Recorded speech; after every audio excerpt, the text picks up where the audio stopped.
Wicked Storytime presents Lost Hearts by M.R.James. Please remember to hit like and subscribe to support this channel. It was, as far as I can ascertain, in September of the year 1811 that a post-chaise drew up before the door of Aswarby Hall, in the heart of Lincolnshire. The little boy, who was the only passenger in the chaise, and who jumped out as soon as it had stopped, looked about him with the keenest curiosity during the short interval that elapsed between the ringing of the bell and the opening of the hall door. He saw a tall, square, red-brick house, built in the reign of Anne. A stone-pillared porch had been added in the purer classical style of 1790. The windows of the house were many, tall, and narrow, with small panes and thick white woodwork. A pediment, pierced with a round window, crowned the front. There were wings to right and left, connected by curious glazed galleries supported by colonnades with the central block.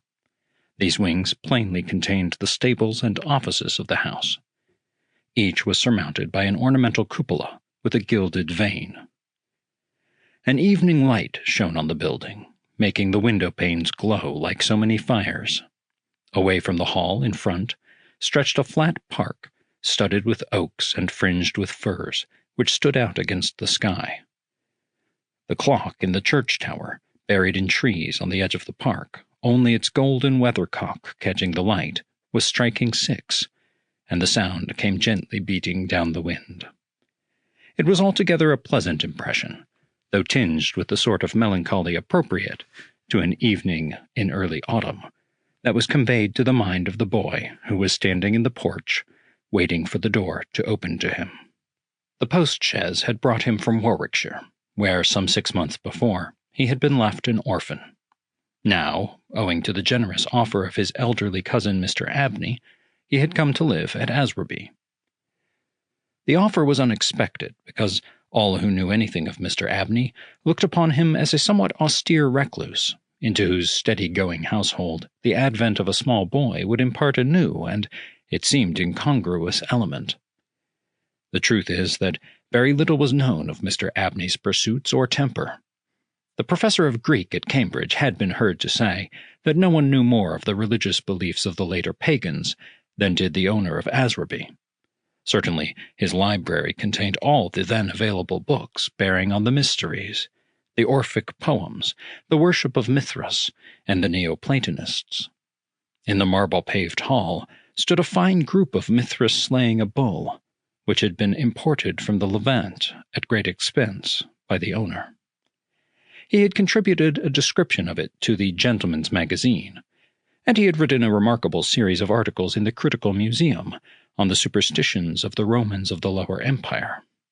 He was looked upon, in fine, as a man wrapped up in his books, and it was a matter of great surprise among his neighbours that he should ever have heard of his orphan cousin Stephen Elliott, much more that he should have volunteered to make him an inmate of Aswarby Hall. Whatever may have been expected by his neighbours, it is certain that Mr. Abney, the tall, the thin, the austere, seemed inclined to give his young cousin a kindly reception.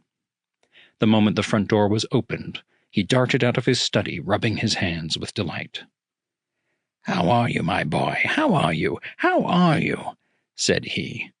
"That is, you are not too much tired, I hope, by your journey to eat your supper." "No, thank you, sir," said Master Elliott. "I am pretty well." "That's a good lad," said Mr. Abney. "And how old are you, my boy?" It seemed a little odd that he should have asked the question twice in the first 2 minutes of their acquaintance. "I'm 12 years old next birthday, sir," said Stephen. "And when is your birthday, my dear boy? 11th of September, eh? That's well, that's very well. Nearly a year hence, isn't it? I like to get these things down in my book. Sure it's 12? Certain?" "Yes, quite sure, sir." Well, take him to Mrs. Bunch's room, Parks, and let him have his tea, supper, whatever it is." "Yes, sir," answered the staid Mr. Parks, and conducted Stephen to the lower regions. Mrs. Bunch was the most comfortable and human person whom Stephen had as yet met at Aswarby. She made him completely at home. They were great friends in a quarter of an hour, and great friends they remained. Mrs. Bunch had been born in the neighborhood some 55 years before the date of Stephen's arrival, and her residence at the Hall was of 20 years' standing. Consequently, if anyone knew the ins and outs of the house and the district, Mrs. Bunch knew them, and she was by no means disinclined to communicate her information. Certainly there were plenty of things about the Hall and the Hall gardens which Stephen, who was of an adventurous and inquiring turn, was anxious to have explained to him. Who built the temple at the end of the Laurel Walk? Who was the old man whose picture hung on the staircase, sitting at a table with a skull under his hand? These and many similar points were cleared up by the resources of Mrs. Bunch's powerful intellect. There were others, however, of which the explanations furnished were less satisfactory. One November evening, Stephen was sitting by the fire in the housekeeper's room, reflecting on his surroundings. "Is Mr. Abney a good man? And will he go to heaven?" he suddenly asked, with the peculiar confidence which children possess in the ability of their elders to settle these questions, the decision of which is believed to be reserved for other tribunals. "Good, bless the child," said Mrs. Bunch. "Master's as kind a soul as ever I see. Didn't I never tell you of the little boy as he took in out of the street, as you might say, this 7 years back? And the little girl 2 years after I first come here? No. Do tell me all about them, Mrs. Bunch, now, this minute." "Well," said Mrs. Bunch, "the little girl I don't seem to recollect so much about. I know master brought her back with him from his walk one day, and give orders to Mrs. Ellis, as she was housekeeper then, as she should be took every care with. And the poor child hadn't no one belonging to her. She telled me so her own self. And here she lived with us a matter of 3 weeks it might be, and then, whether she was something of a gipsy in her blood or what not, but one morning she out of her bed afore any of us had opened her eye, and neither track nor yet trace of her have I set eyes on since. Master was wonderful put about, and had all the ponds dragged, but it's my belief she was had away by them gipsies, for there was singing round the house for as much as an hour the night she went, and Parks, he declare as he heard them a-calling in the woods all that afternoon. Dear, dear, a odd child she was, so silent in her ways and all, but I was wonderful taken up with her, so domesticated she was. Surprising." "And what about the little boy?" said Stephen. "Ah, that poor boy," sighed Mrs. Bunch. "He were a foreigner. Jevony he called hisself, and he come a-tweaking his hurdy-gurdy round and about the drive one winter day, and master had him in that minute, and asked all about where he came from, and how old he was, and how he made his way, and where was his relatives, and all as kind as heart could wish. But it went the same way with him. They're a unruly lot, them foreign nations, I do suppose, and he was off one fine morning just the same as the girl. Why he went and what he done was our question for as much as a year after, for he never took his hurdy-gurdy, and there it lays on the shelf." The remainder of the evening was spent by Stephen in miscellaneous cross-examination of Mrs. Bunch, and in efforts to extract a tune from the hurdy-gurdy. That night he had a curious dream. At the end of the passage at the top of the house in which his bedroom was situated, there was an old, disused bathroom.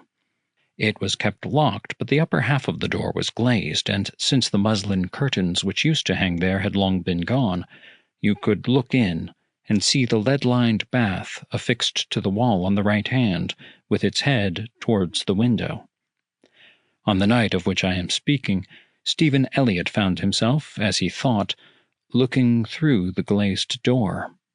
The moon was shining through the window, and he was gazing at a figure which lay in the bath.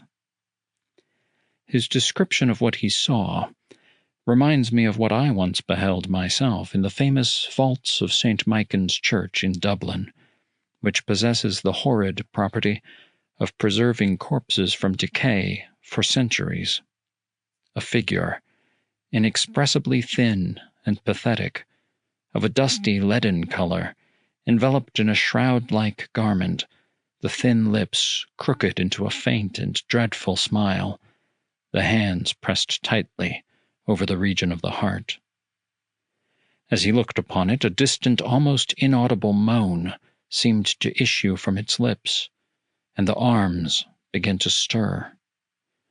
The terror of the sight forced Stephen backwards, and he awoke to the fact that he was indeed standing on the cold, boarded floor of the passage in the full light of the moon.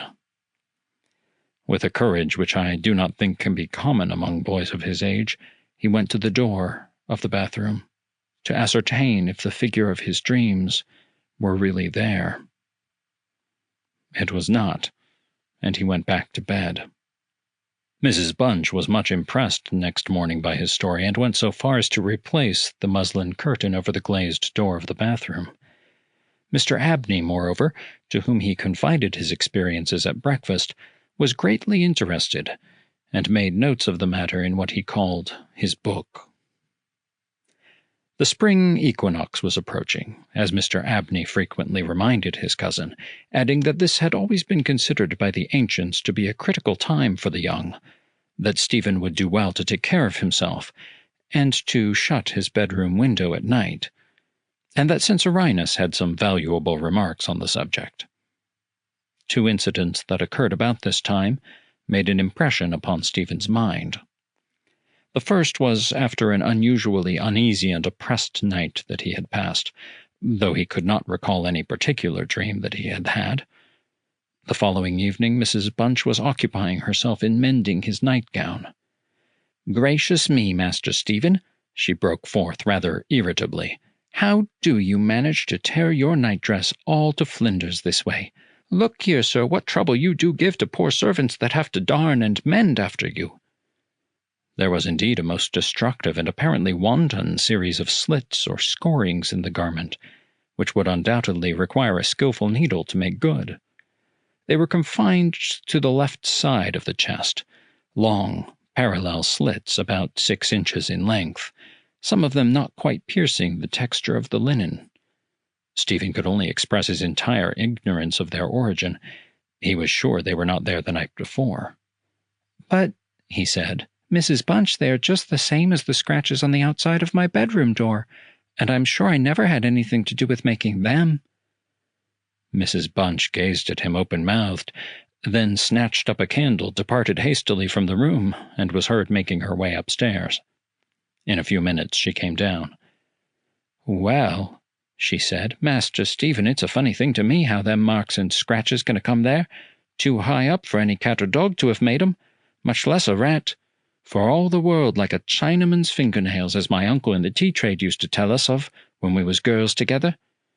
I wouldn't say nothing to master, not if I was you, Master Stephen, my dear, and just turn the key of the door when you go to your bed." "I always do, Mrs. Bunch, as soon as I've said my prayers." "Ah, that's a good child. Always say your prayers, and then no one can't hurt you."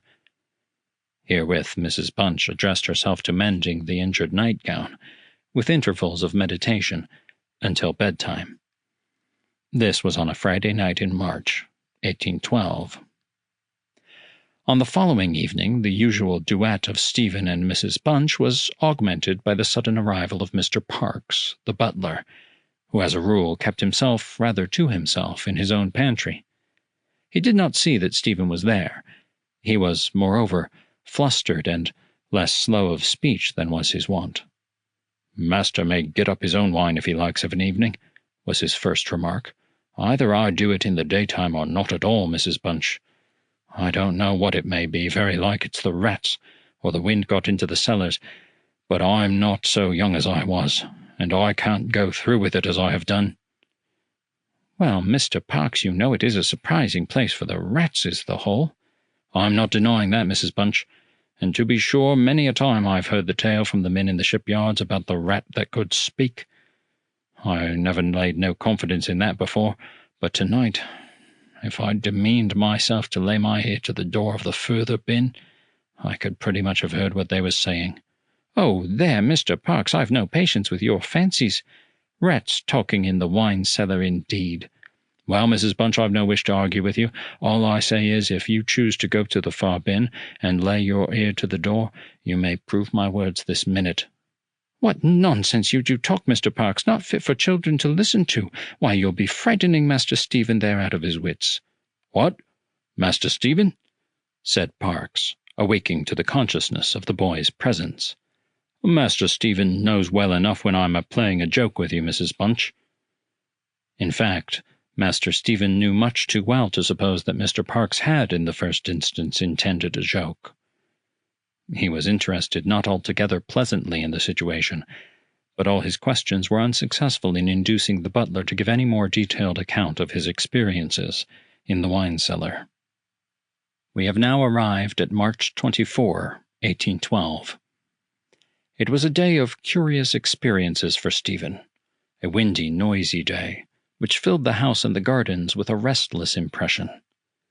As Stephen stood by the fence of the grounds and looked out into the park, he felt as if an endless procession of unseen people were sweeping past him on the wind, borne on resistlessly and aimlessly, vainly striving to stop themselves to catch at something that might arrest their flight and bring them once again into contact with the living world of which they had formed a part.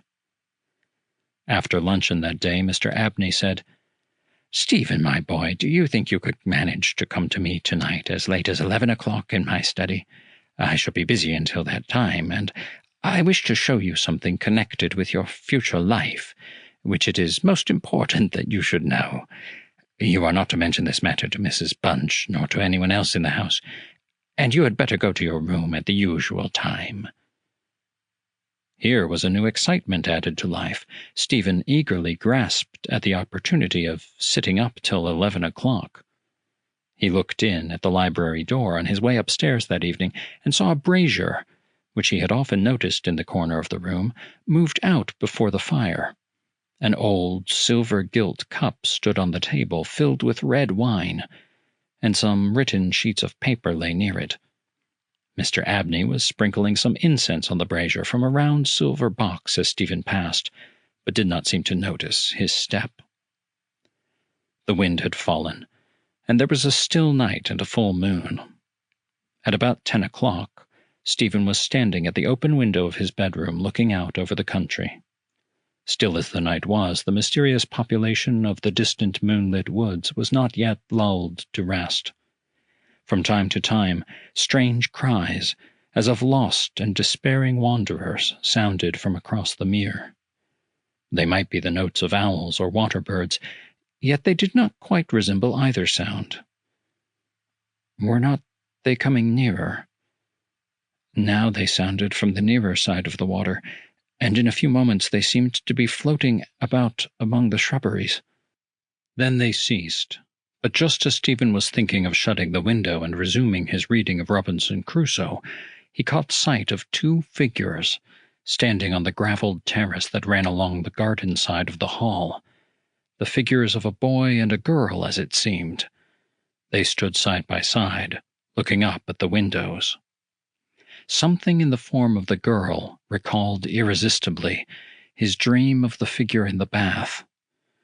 The boy inspired him with more acute fear, whilst the girl stood still, half smiling, with her hands clasped over her heart. The boy, a thin shape with black hair and ragged clothing, raised his arms in the air with an appearance of menace and of unappeasable hunger and longing. The moon shone upon his almost transparent hands, and Stephen saw that the nails were fearfully long, and that the light shone through them. As he stood with his arms thus raised, he disclosed a terrifying spectacle. On the left side of his chest there opened a black and gaping rent, and there fell upon Stephen's brain, rather than upon his ear, the impression of one of those hungry and desolate cries that he had heard resounding over the woods of Aswarby all that evening. In another moment this dreadful pair had moved swiftly and noiselessly over the dry gravel, and he saw them no more.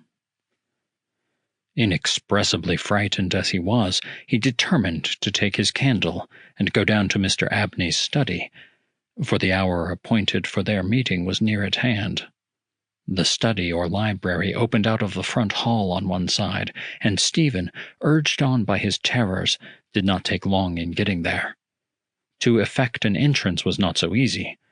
It was not locked, he felt sure, for the key was on the outside of the door as usual. His repeated knocks produced no answer. Mr. Abney was engaged. He was speaking. What? Why did he try to cry out, and why was the cry choked in his throat? Had he, too, seen the mysterious children? But now everything was quiet, and the door yielded to Stephen's terrified and frantic pushing. On the table in Mr. Abney's study, certain papers were found, which explained the situation to Stephen Elliott when he was of an age to understand them.